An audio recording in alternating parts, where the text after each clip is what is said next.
Vamos a revisar algunos antecedentes filosóficos del modelo, ¿sí? Les comento, por lo menos el modelo tiene 3 antecedentes bien anclados en la filosofía, ¿sí? Les los pongo en el chat y vamos a revisar cada uno. Uno es en el romanticismo, otro es la fenomenología,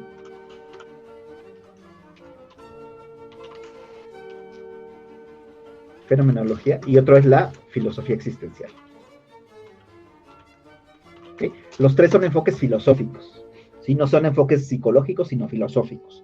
Pero uno no puede entender estos movimientos si no revisa de qué tratan estos enfoques filosóficos. ¿Okay? Que nada más para que ustedes lo sepan, todos estos enfoques filosóficos se oponen fuertemente al racionalismo,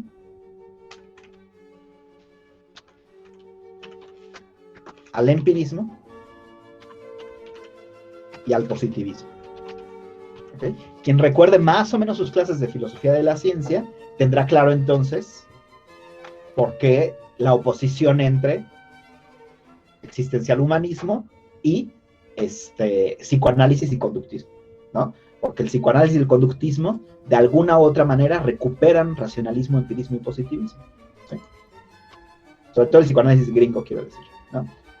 Y este enfoque de terapias recupera otras filosofías opuestas, el romanticismo, la fenomenología y la filosofía existencial.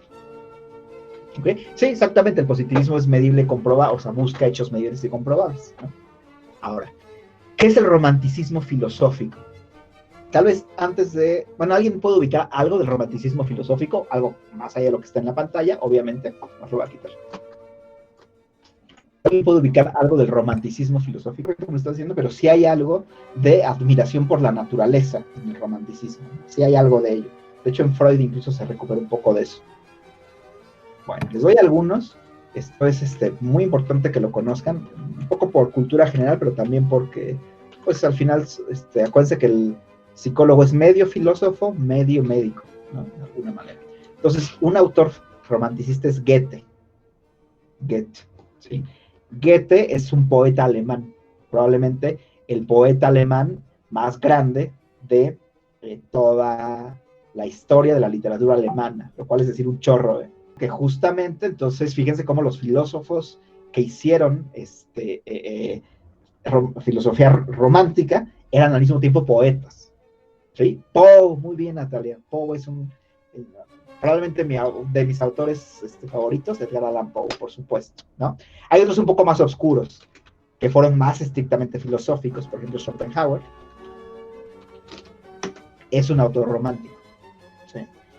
Ese sí es más romántico, bueno, uno diría romántico Schopenhauer, no tenía nada del concepto romántico que tenemos. Schopenhauer, nada más les comento rapidísimo, era tan, pues yo creo que esquizoide, que le pagaba llegaba a comer a una fondita, digamos, pero en esa época en la fondita, si yo me sentaba en una mesa y nada más me sentaba yo, se podían sentar muchos a mi alrededor.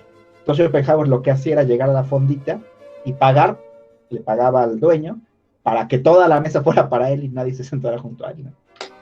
Él dice que los otros son un infierno, el otro es algo así como, el infierno es el otro, dice Schopenhauer, ¿no? Entonces de romántico no tenía nada en el sentido clásico de la palabra, ¿no? Pero es un filósofo romántico, aparte, ¿no? leer a Schopenhauer es como Sí, es como muy crudo en el sentido de crítica, o sea, por cómo critica a todos es como, ok, calma, o sea, ya entendí que estás enojado con todo. No, pero enojadísimo. Es un gran crítico de su época, Schopenhauer, sí, tienes razón. Les recomiendo El mundo como voluntad y representación, es un texto fantástico, así, fantástico. Y sí, tienes razón, escribe con coraje. En El mundo de representación dice lo siguiente: yo sé que nadie va a leer este libro, pero si alguien se atreve a leerlo, les voy a exigir que lo lean 2 veces. Bueno, y odiaba a Hegel, por cierto. Bueno, ya, no me meto más. Schopenhauer es un autor romántico. Otro autor romántico, sí es más conocido para todos ustedes, tiene su lado muy romántico, es Friedrich Nietzsche. Nietzsche es un autor romántico también. Una parte de él es muy romántica. Sobre todo cuando hace rescatar la tragedia, por ejemplo. Es muy romántico. Cuando habla de Dionisios, por ejemplo, es un autor romántico, ¿no? Bueno, no me meto más. Vamos a hablar un poco de la característica principal de todo el movimiento romanticista, que sobre todo tuvo su auge durante el siglo XIX. Ustedes saben que durante el siglo XIX es el gran siglo de la ciencia, ¿sí? El siglo XIX se hicieron los grandes avances científicos que convencieron a la humanidad de que el mejor camino para el desarrollo era la ciencia. Pero como una contraparte de todos los descubrimientos científicos, se dio precisamente el romanticismo. Y básicamente lo que plantean los romanticistas a su manera es que hay que destacar los componentes irracionales de la naturaleza humana, ¿no? Ustedes saben que toda la ciencia, sobre todo, tiene que ver con la articulación de la experiencia con la razón. Eso es la ciencia, articular experiencia y razón, ¿sí? El romanticismo lo que busca es articular experiencia y sin razón, para destacar el lado irracional de la conducta humana, ¿sí? No se trata de eliminar la parte racional, sino de rescatar la parte irracional.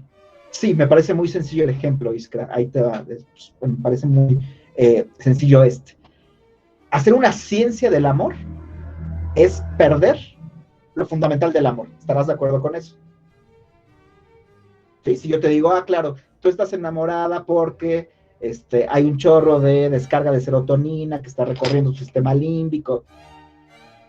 Ok, es la racionalidad del amor, pero estás perdiendo lo esencial del amor. ¿Entendemos la idea, Iskra? ¿Sí? O leer un poema, claro, yo un poema puedo decir, esta es la métrica del poema, y tiene tantas palabras, y está jugando con estas rimas, puedes hacer una racionalidad del poema. Pero si hago una racionalidad del poema, estoy perdiendo lo esencial del poema. ¿Sí? A todos los que, no sé, los que no somos músicos, pero alguna vez quisimos aprender música, casi todos entramos por el lado romántico de la música, ¿no? Ya desde el principio voy a empezar a tocar. Y cuando tenemos maestros serios de música, el maestro serio de música lo primero que hace es quitarte la guitarra o quitarte el órgano y ponerte a escribir la clave de sol y la clave de fa. Entonces está perdiendo la parte romántica de la música y se está quedando en la parte racional de la música. ¿Sí me expliqué, Iskra? Perdón, sí, ya vi que fuiste ya, perfecto. Entonces, eso es justamente lo que plantean los romanticistas. Hay que rescatar los componentes irracionales de la naturaleza humana. ¿Sí? Por eso los románticos desconfían de la ciencia, no que desconfíen de toda la ciencia, sino desconfían del hecho de que la ciencia pueda dar la explicación última de lo que es el ser humano. También desconfían de la religión, y en especial Schopenhauer y Nietzsche desconfían fuertemente de la moral de su época. ¿Sí? En especial Nietzsche a la moral de su época le llama la moral de los borregos, ¿sí? O la moral burguesa, o la moral de los vulgares, ¿no? ¿Sí? Para Nietzsche, por ejemplo, una persona que fuera piadosa era una persona que seguramente era una persona alienada, vulgar, poco inteligente, etcétera, ¿no?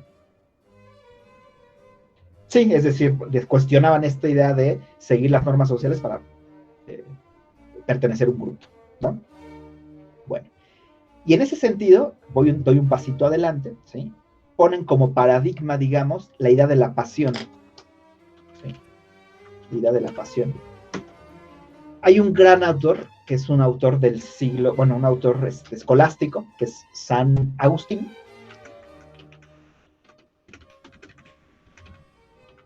Sí, San Agustín, que él cuestionaba las pasiones. Para San Agustín, como ustedes sabrán, como cualquier autor medieval, para San Agustín las pasiones era algo más bien que teníamos que combatir, ¿sí? Y para San Agustín hay 3 pasiones: el amor, el odio y la ignorancia, ¿sí? Entonces, precisamente lo que piensan los romanticistas es que hay que poner a la pasión como lo esencial del ser humano. Lo esencial del ser humano es su capacidad de amar, su capacidad de odiar y de reconocer su propia ignorancia, ¿sí? Entonces los romanticistas sacan a la razón del centro y ponen a la pasión en el centro. ¿Sí? El amor, el odio y la ignorancia. ¿Sí? Además, por ejemplo, Schopenhauer pone en el centro también del funcionamiento humano a lo que él llama la voluntad irracional de sobrevivir, la voluntad irracional de progresar, la voluntad irracional de... si alguien ha visto Star Wars, la voluntad es algo así como, no, soy la referencia muy rápido, es algo así como la fuerza. ¿Sí? La fuerza.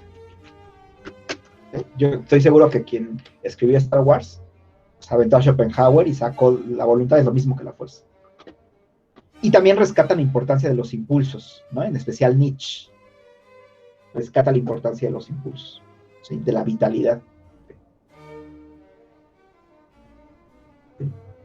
Bien, entonces, un primer antecedente, digamos, filosófico de todo el movimiento existencial humanista tiene que ver con esta idea romántica, en este sentido romántica, no piensen por favor en el amor romántico, sino en este sentido romántica de entender la vida humana. ¿Sí? La vida humana no se puede reducir a una consideración racional y científica, sino que tiene que considerar toda esta dimensión. ¿Sí? Nada más, entre paréntesis, en Freud hay mucho de eso, ¿eh? La transferencia en Freud es esto, o las pulsiones en Freud son esto. Bueno, chicos, ¿dudas hasta acá?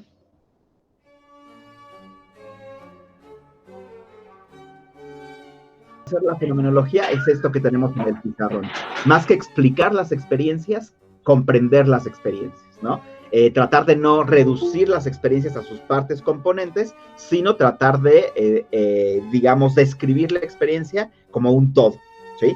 Y tratar de no interpretarla como tal, ¿sí? Sino simplemente describir la experiencia, ¿no? Ahorita ustedes me ven y pueden ustedes hacer dos cosas, o describir la experiencia de verme a lo mejor en la pantalla, dando una clase, o tratar de interpretar mi conducta. Híjole, a Víctor no le gusta este enfoque, o está cansado, o no le gusta dar clases online. Pueden interpretar mi experiencia, o interpretarme como mi conducta, o simplemente describir mi conducta. La fenomenología lo que trata de hacer es describir las experiencias, ¿ok? Y me falta un tercer enfoque, que sería el segundo en realidad. ¿Sí, Liz? ¿Lo tienes? Porque... Profe, yo no sé si también esté relacionado la lógica constructivista o ya me fui Te fuiste demasiado adelante. Estos autores no conocieron tanto a los constructivistas. Más bien los constructivistas retoman algo de ellos. No tanto, pero sí retoman algo, ¿no? Ya está muy adelante. No, justamente es la que dice Iskra, que es la filosofía existencial, el existencialismo, ¿no? Que básicamente lo que plantea es que no existe una esencia del individuo como tal, y la experiencia precede a la esencia, ¿sí? No tenemos una esencia como tal, no es el punto. En realidad, los existencialistas serían antiplatónicos, porque Platón era muy racionalista, ¿sí? Y Platón sí pensaba que había esencias, y los existencialistas justo lo que piensan es que no hay esencias, ¿okay? No hay una esencia de lo que es Emmanuel, para los existencialistas. Para Platón habría una esencia de lo que es Emmanuel, ¿no? Entonces sí hay una diferencia importante, ¿no? Y pregunta, profe, la diferencia entre fenomenología y existencialismo. Sí, que tal vez la diferencia básica, Iskra, es que el existencialismo, a ver, te lo voy a poner como de dos formas. El existencialismo es una escuela filosófica que sobre todo reflexiona sobre cómo es la forma de estar del individuo en el mundo. ¿Sí? ¿Cuál es la mejor forma de estar en el mundo? ¿Sí? Por eso los existencialistas escriben sobre el suicidio, sobre la melancolía, el tema de la náusea, el tema de la angustia existencial, etc. Es la forma de estar frente al mundo, ¿sí? Ese es el existencialismo. Y el existencialismo fundamentalmente surge, ya si me quiero un poquito más allá, surge en el periodo de las guerras mundiales, precisamente porque los existencialistas piensan que el ser humano llegó a las guerras mundiales. ¿En qué año fueron las guerras mundiales, tú sabes? La primera.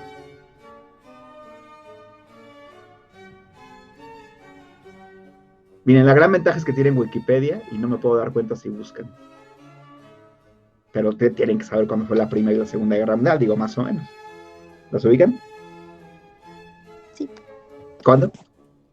La primera fue como por 1915, creo, y la segunda empezó por 1940 aproximadamente. Ándale, muy bien. Entonces, en ese periodo escribieron y después los existenciales. Y justamente fue como una reflexión filosófica frente a la guerra, ¿no? Básicamente. El ser humano durante mucho tiempo pensó que los progresos técnicos y científicos nos iban a llevar al progreso en la calidad de la existencia humana. Y las grandes guerras mundiales nos enseñan que no. Nos enseñan que por mucho progreso técnico y por mucho progreso científico, la existencia humana no pasa por ese progreso, sino pasa por poder tomar una postura adecuada frente a la vida y frente a las grandes preguntas existenciales que son estas. Ese es el existencialismo, Iskra. Y la fenomenología más bien es un enfoque filosófico, sí, pero cognitivo, ¿sí? Que tiene que ver con la manera en cómo se plantea que tenemos que conocer al mundo. No estar en el mundo, sino conocer al mundo, ¿sí? Y la fenomenología piensa que conocer al mundo es específicamente a través de hacer una descripción y comprensión de los fenómenos, ¿sí? No tanto una explicación de los fenómenos.